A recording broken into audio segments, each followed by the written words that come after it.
If you're seeing the error Bosch Dishwasher E03, don't panic. This is one of the most common issues with Bosch dishwashers and often fixable at home.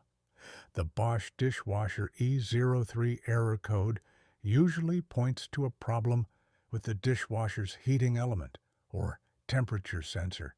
It means the water isn't heating properly during the cycle, which can affect cleaning performance.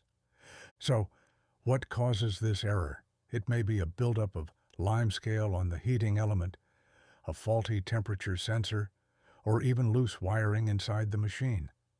Sometimes, power surges can also trigger the Bosch Dishwasher E03 code.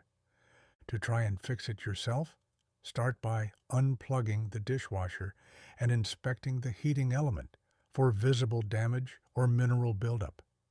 If you're comfortable doing so, remove the bottom panel and use a multimeter to test the heating element's resistance.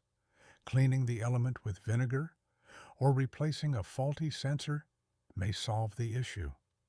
Always remember to turn off the power before attempting any repair.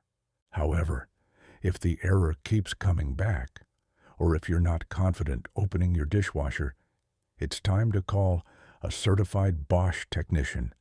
Ignoring the problem could lead to further damage or higher costs. The average repair cost for this issue ranges from $100 to $250, depending on the part and labor required. In summary, the Bosch Dishwasher E03 error is a sign that your appliance needs attention. And whether you handle it yourself or call a pro, quick action can save time and money.